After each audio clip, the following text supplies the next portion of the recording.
California. You heard of Compton? It's where he grew up.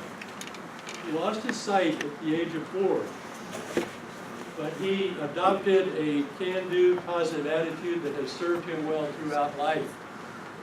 In fact, so well, he received a bachelor's degree in mathematics from Yale. He received a doctorate from the law school at University of Southern California. He was a professional lawyer and a judge. As a matter of fact, he received the governor's trophy from Governor Gray Davis as the California Employee of the Year in 2002. 2006, he received the Toastmasters Presidential Citation for outstanding contributions to Toastmasters International and its program of communications and leadership. In 1993, he became an accredited speaker, one of the first ones. In August of '92, just 4 years after joining, who in here has been here for 4 years or longer in Toastmasters? Anybody? After 4 years, in 1992, he became the world champion of public speaking in Toastmasters. 4 years.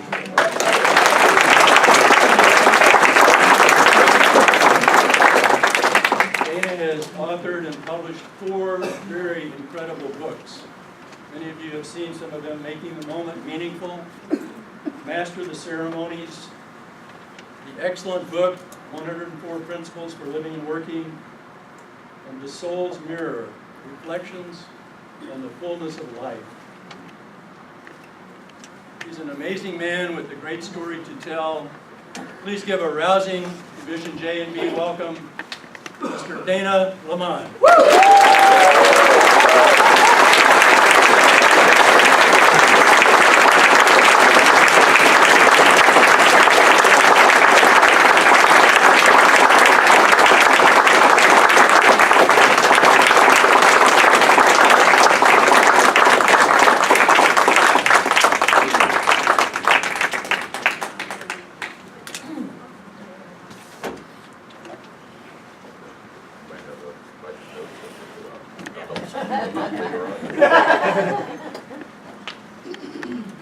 Fellow Toastmasters and guests, how many of you have been a Toastmaster for more than 5 years? Say, oh yeah. Oh yeah. How many of you have been in Toastmasters for fewer than 5 years? Say, oh yeah. Oh yeah. That's a good number of you. I took that survey because it was 5.5 years ago when I last spoke for Division B's TLI. So I figure there's a few of you who haven't heard me speak before. Is that right? Yes. Yes. Well, you should sound kind of sad about it.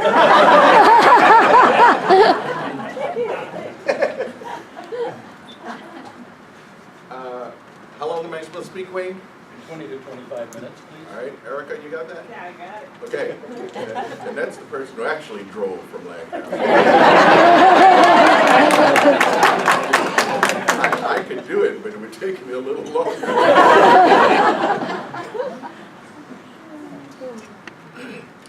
So, in the introduction, you heard that I became blind when I was 4 years old, and it was the result of an accident. I was running backwards, I fell on the back of my head, and it caused an injury to my head, which was recognized immediately. I mean, I was rushed to the hospital when the doctor did what they're supposed to do, and my mother discovered, after I was sent home, that something else was wrong with me because I was bumping into the furniture and then bumping into the wall in a house with which I should have been familiar, and she said something else is wrong. I was taken back to the doctor, and they examined my eyes and discovered both of them as completely blind. I had an operation to restore sight to the right eye. What they discovered is there was a retina detachment. So they reattached the retina, and I was able to see out of the right eye. Never saw out of the left eye again after the accident. But over time, I lost sight even in the right eye. I read small print in the first grade. But in the summer between first and second grade, I lost some sight and couldn't read the small print anymore. So for second, third, and fourth grade, I had to read large print. In the middle of fourth grade, I couldn't read the large print books anymore. I stayed in school, you got teachers here? Any teachers here say, oh yeah? Oh yeah. Not very many teachers, and those who are here not that happy about it. So they don't like to interrupt your school year, so they kept me in the school until the end of the fourth grade, but then I started a school for the blind back in 1962. I saw colors until I was 16 years old. I saw light until I was 24. And since then, I've seen nothing but dark. So I like to give people a hard time when they ask me what my favorite color is. I tell them it's black, and it's a good thing because it's the only one I can see. Throughout my life, what I heard most often was, he's blind, he can't. From those people who are outside of me, and I assure you that is everyone except me, those people who are outside of me did not see the possibility of success. I want to share with you today something about success. And I've titled this presentation, Where to Look When You're Looking for Success. Let's talk first of all, what are the elements of success? And I'm going to give you 6 of them. I started to do this and I realized that would have been an incorrect number. I'm still learning in Toastmasters about gestures. It just felt weird to do this.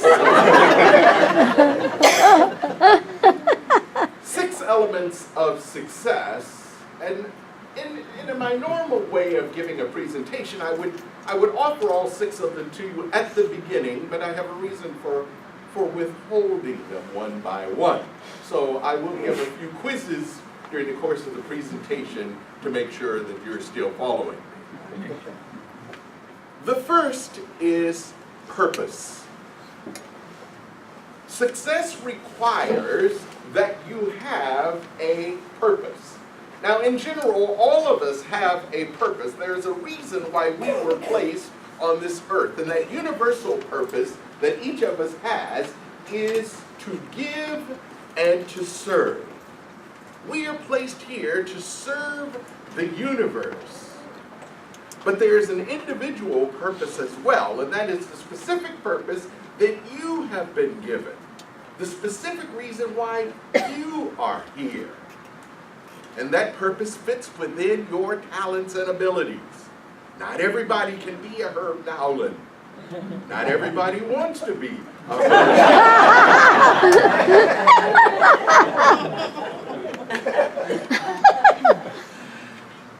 Everybody has been given their talents and abilities.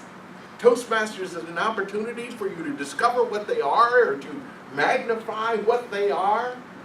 But you discover your talents and abilities, that's your individual purpose. And then there's the incidental purpose. That is the purpose for which you do each activity. There's a purpose that each of us join Toastmasters for one reason or another. Now I have to go back and tell you I was speaking in Indonesia.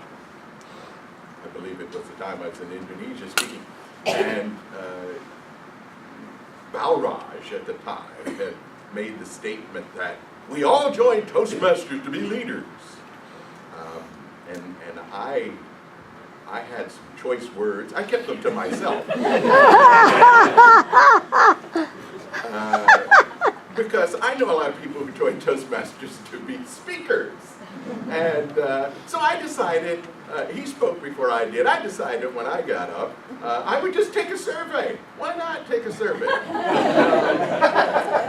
And now I remembered it was not. Sorry, I have to clear the story up. It was not Indonesia, it was China. Because, and what refreshed my memory is what the survey was about. So I said, how many of you joined Toastmasters to be leaders? You know, oh yeah. You know, I encourage them you to say, oh yeah. You know, that you get to know me, that's the response, because raising your hand does nothing for me. So, and then I said, how many of you joined to be speakers? Oh yeah, it was about the same, right? So, you know, I was satisfied then. I knew that I'd proven Balraj was not quite there. But I had heard something else while I was in China, so I asked, how many of you have joined Toastmasters to improve your English? Oh yeah! That was actually even louder than be a speaker or to be a leader. Then I had one more, because I also heard something else. How many of you joined Toastmasters to find a spouse?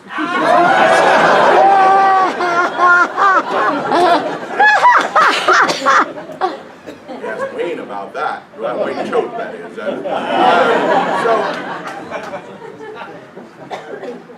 But we all have our reason. There has to be a purpose. If you want success, you've got to remember what that purpose is in order to meet that success. And also, what is the purpose? Why are you looking for that particular success? Is it because you want the trappings of success? Is it because you have a contribution you want to make?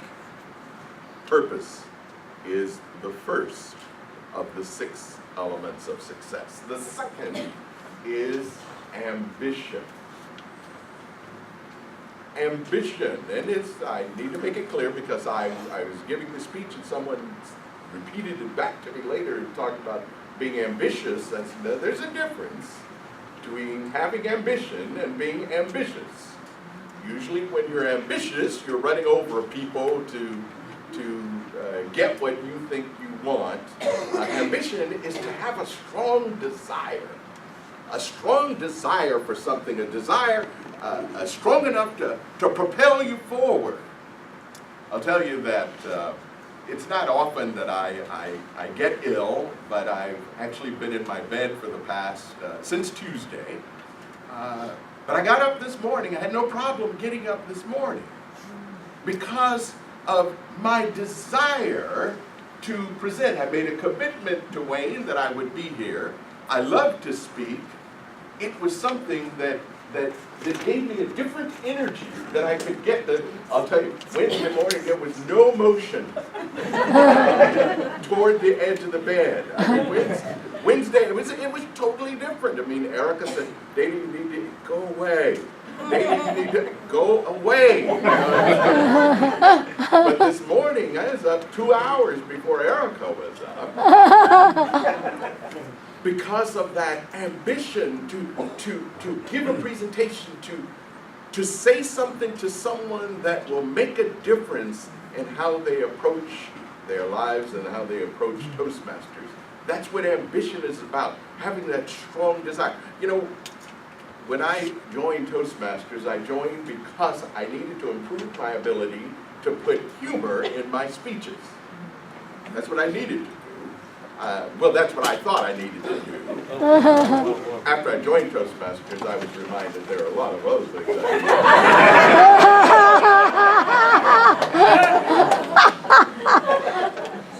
But then I attended District 33's spring conference in 1989, and I witnessed the International Speech Contest, and forget about humor in speeches. Let's talk about contests. Let's talk about, and so I had this interest in competing in the World Championship. And eventually that happened. I mean, it didn't take long, actually. What was it, 88 is when I joined Toastmasters. In 90, I was in my first contest. And 91, I actually made it to the World Championship and came in second place. 92, thanks to Toastmasters, who encouraged me to do it again. 91, I came in second. How many of you would be quite pleased if you came in second place in the World Championship of Public Speaking? So, I was quite pleased.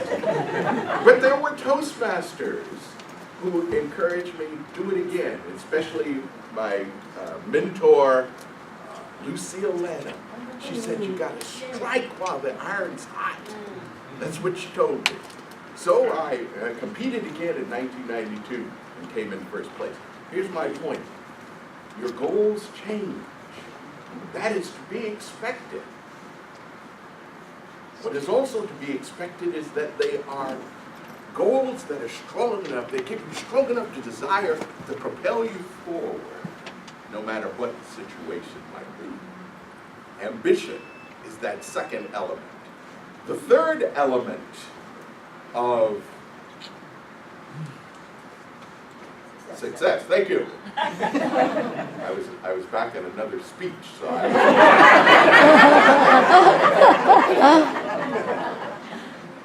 is confidence. Confidence. You know, one of the things that there are a lot of people who have joined Toastmasters talked about having fear of speaking.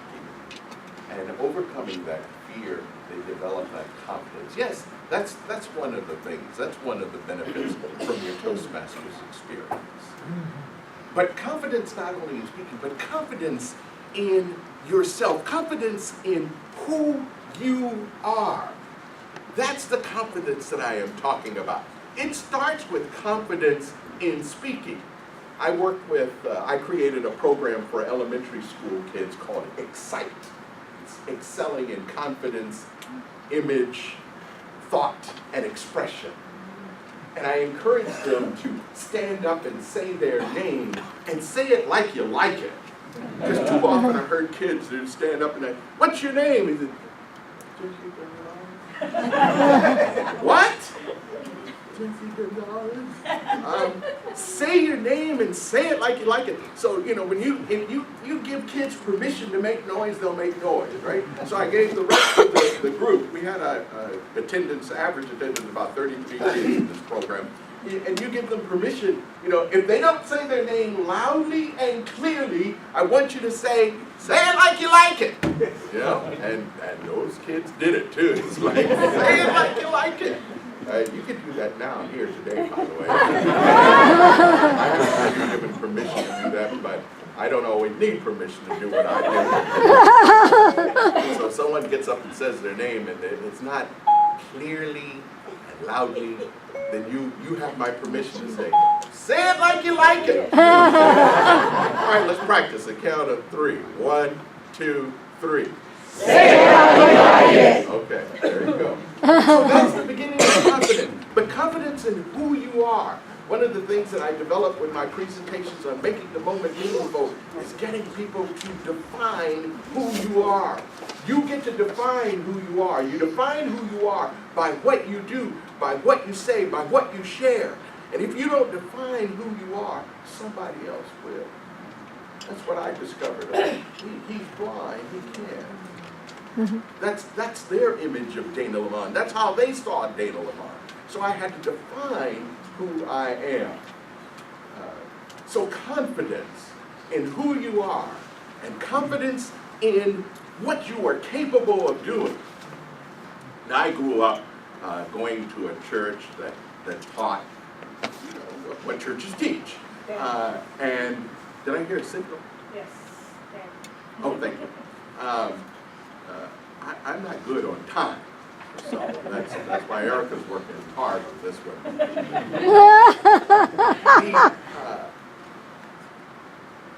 And they taught, well, I'll tell you, one of the favorite verses in the Bible that they want to teach is, I can do all things through Christ that strengtheneth me. And that was an important verse for me because it was the opposite. On the one hand, I hear people saying, he's blind, he can't. Then I go to church and I can do all things. Right.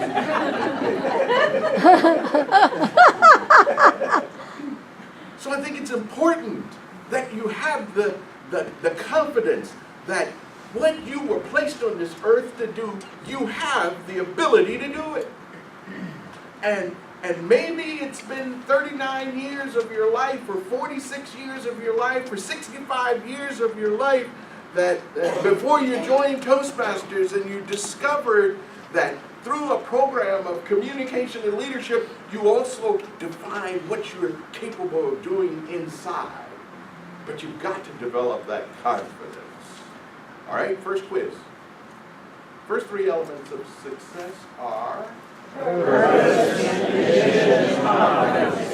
And the fourth one is effort. It's about doing something about it.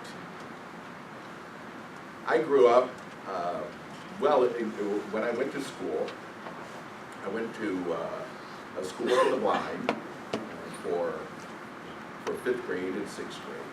Then I went to a junior high school that had a Braille department. It was a regular junior high school. So it had a Braille department, and we had about 18 blind students there, and we'd go to regular classes, and when we needed to do our work, we'd go to the Braille department, and the teacher would read or Braille, and we had typewriters there for us to type our responses, and that's the way I functioned in junior high and high school. I made a determination early on that I was going to go to college. There was no question in my mind about that. I was in the 3rd grade when I remembered first thinking I'm going to college. I don't know where the idea came from because my parents did not go to college. I am the 7th of 12 children, and the 6th in front of me did not go to college. But I had this idea that I'm going to go to college, and the idea is I'm going to go to UCLA or USC. UCLA, those are the two colleges I heard about, UCLA or USC. And until the 11th grade, when someone planted a different idea in my head, my friend Harvey said, "Dana, you can go to Yale." All right. He put me in touch with the person that he had been in touch with, because what he told me is, he said, "I just got accepted at Yale." He was a year ahead of me. "I just got accepted at Yale, and I believe you can do it." So he put me in touch with his contact person. I talked to him, and he says, "I agree with Harvey. You can go to Yale." All right, so he said, "Here's where I want you to apply. You got your Braille writer?" "Yep, I got it."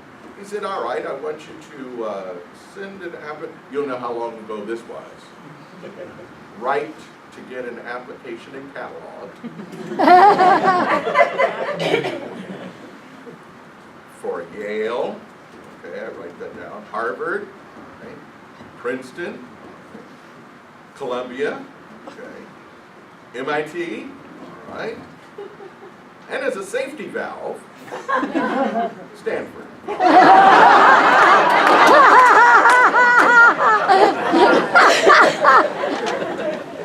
So I applied to those 6, and I got into 5 of the 6. Wow.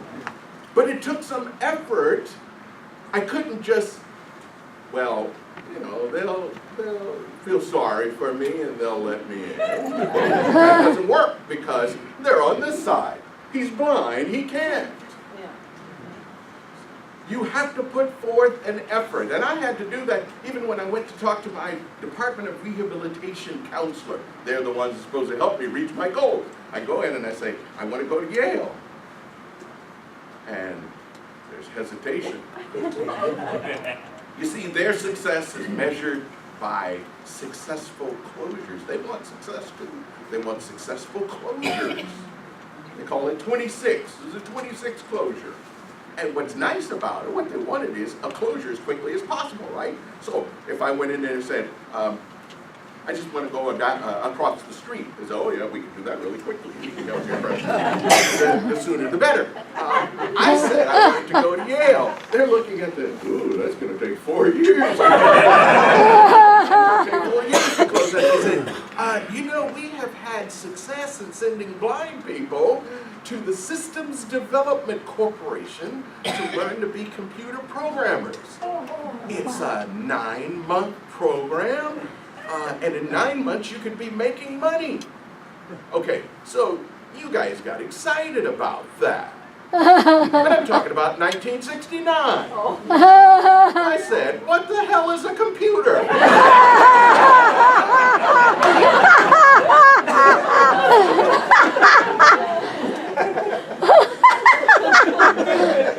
So in addition to making an effort, when you have that ambition, when you have that confidence, you have to do something about it. You have to be willing to take the initiative, because there will be well-meaning people who will want to direct you somewhere else.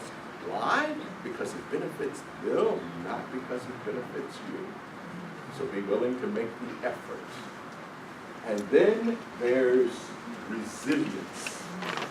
Number 5 is resilience.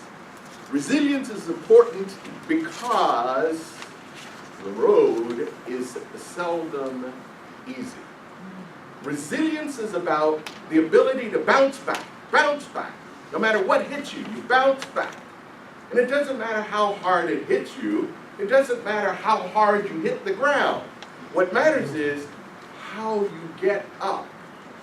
I started to say how quickly you get up. That doesn't matter either. The quickly doesn't matter. The important thing is the get up. That's the resilience. If you want to reach success, that's what you have to have as resilience. You look at my resume as Wayne presents it, and it looks pretty. Graduated from Yale, degree from USC Law School, 29 years as a judge, world champion of public speaking, accredited speaker, 4 books. Say it like you like it.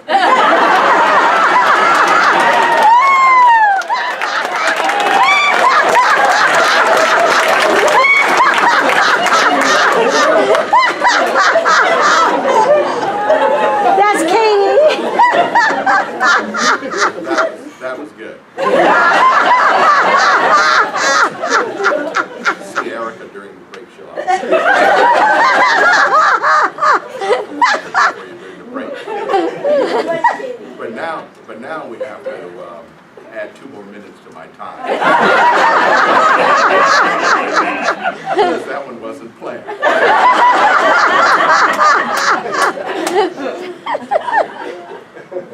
What the resume doesn't show. While I have a bachelor's degree in mathematics from Yale, I failed abstract algebra. It was abstract to me then. It was abstract to me now. The resume doesn't show that I failed the bar exam 1 time, 2 times. It doesn't show that the first time that I competed in the international speech contest, I came in 3rd place at the district level. There's a lot of failures that can occur during the course of one's venture for success. But it's not the failures that matter. It's the resilience, your ability to get back up. All right, second test. Element number 1. Number 2. Confidence, effort, resilience. These 5 elements can be used to reach success at any level in any situation that you happen to be in. I would encourage you to use them in a positive way. They can be used for the negative. We can listen to incidences in the news and see that people have been successful at doing destructive things. And they probably had in their minds purpose, ambition, confidence, effort, and resilience. And that's why number 6 is important. Number 6 is love. Aww. I define love as the unselfish interest in the well-being of another. The only way that we can successfully do what we do in Toastmasters is to do it in love. Now, we may not use the term love, and I don't know which pathway.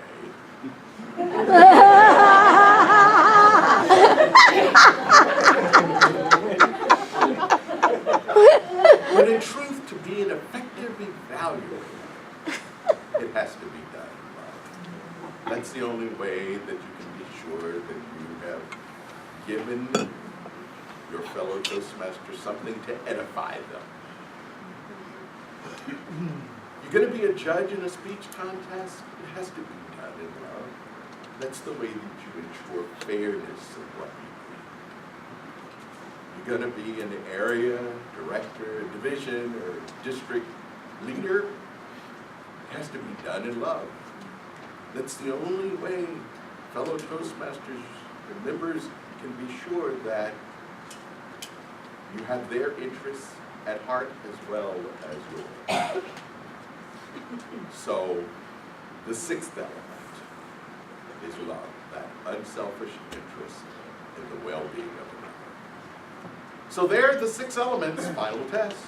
Number 1, purpose. Number 2, ambition. Number 3, confidence. Number 4, effort.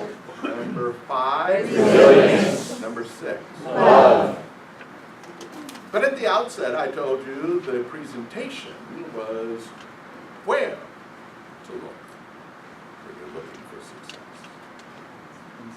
The answer is inside. That's the only place you can find all 6 of those elements. So when you're looking for success as a club leader, as a member of Toastmasters, as a mentor, as a contestant, as a district leader, it doesn't matter what position it is. You're looking for success, look first inside for purpose, ambition, confidence, effort, resilience, love.